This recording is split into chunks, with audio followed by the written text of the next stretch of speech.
guys, I've got the dentist in a bit, so I have to have a filling. I'm not scared at dentist stroke like that, I just don't like going. Right, I'm making a coffee cake. Well, it's called an espresso cake, but I don't use espresso coffee. I use Alcafe from Aldi's own coffee. And this is the decaf one. You can make it with the full caffeinated one if you like. I just have decaf because caffeine stops me from sleeping at night, so I always use decaf. And to be honest, this is brilliant. You can't even tell it from caffeinated. So in here I've got 240 mils of milk, which I'm going to warm first, just slightly warm it. You don't want it boiling hot, but just so that your coffee will melt in it. This is a 7-inch layer cake, which I'm making in my 7-inch silicone cake pans. So I've warmed that slightly, and in here you want 20 grams of coffee. Any coffee you like, any instant coffee.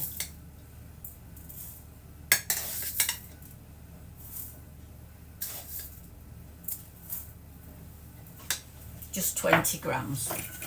Pop that into your milk. Give that a stir and let that just melt in there, and put that to one side.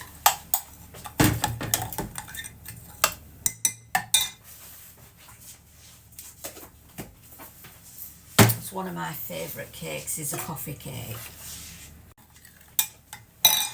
And now you want 3 ounces, 80 grams of Perfect for Cakes or any other baking spread that you like to use. Stork.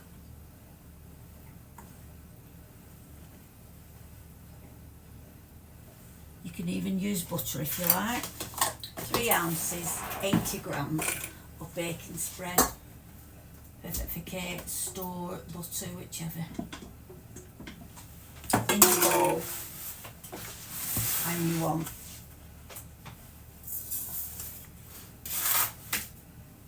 10 ounces of sugar, which is 280 grams.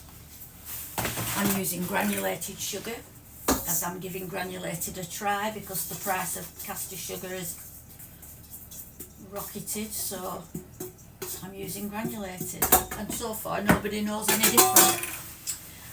Now I want 240 grams of flour,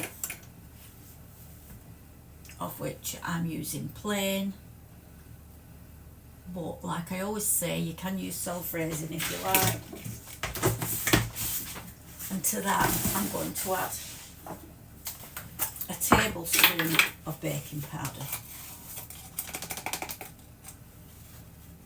If you're using self-raising, just add a teaspoon of baking powder.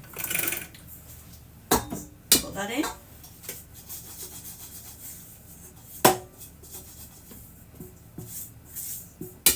And now you're going to put that on a medium speed and let your mixer do its work. Just get it all combined.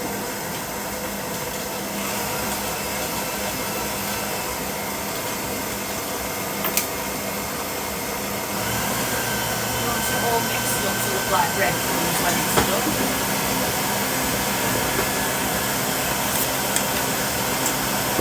Now you want your milk with your coffee in it.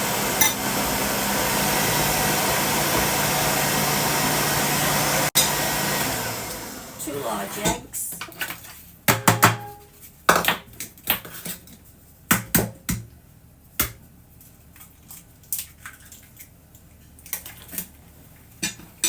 I'm also making a Victoria sponge after this.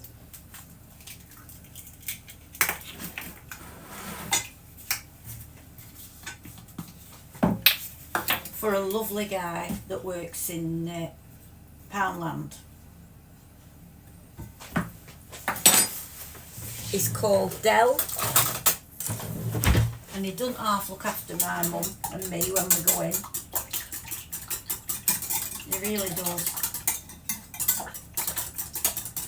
I emailed head office and told them about him and how kind he is and caring and so good. But all the staff at Poundland are lovely, honestly, but Del goes out of his way. So it was his birthday the other day and I didn't know, and we'd gone into Poundland and we found out it was his birthday. So I've told him I'm making him a cake. I'm going to take it in tomorrow for him. Now you're going to pour your coffee mixture into your dry ingredients. Put your mixer on the slowest speed on your mixer and pour it in slowly. And if you like coffee cake, this cake is amazing.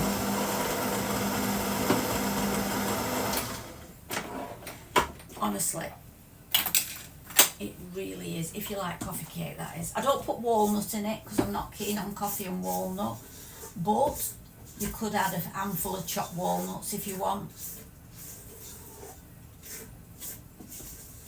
I would just take 20 grams of flour out and put 20 grams of chopped walnuts in, and then use your walnuts for the top, whole walnuts for the top when you ice it. But because we don't really like walnuts very much, I don't bother. But I believe it's delicious with walnuts as well, this recipe, because I have made it for people in the past.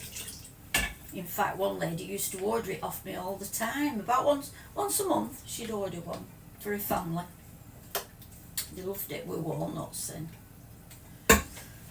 Pour the rest of your wet ingredients in when you've scraped round the side and make sure everything's incorporated. Pour the rest in, put it back on very slow speed and let that just mix till it's all combined.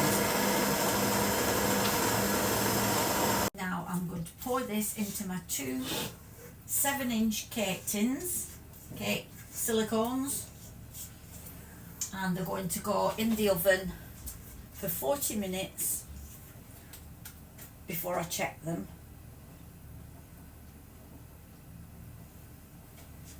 In an electric fan oven on 150 degrees.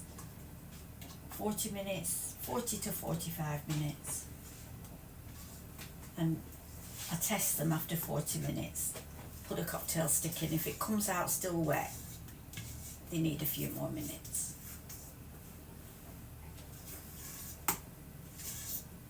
And this recipe is just enough for a 7-inch round sandwich cake, or about 16 cupcakes, or a tray bake. Now what I'm going to do with this is I'm going to fill it with coffee flavoured fresh cream and coffee flavoured ganache on top. But you can fill it with coffee buttercream if you like, or any flavoured buttercream. So I'll show you those when they're done, guys. That's while the coffee cake's in the oven. I'm just going to make a quick Victoria sponge with 80 grams again of butter, perfect for cakes, stork, whichever you like to use. 80 grams, 3 ounces.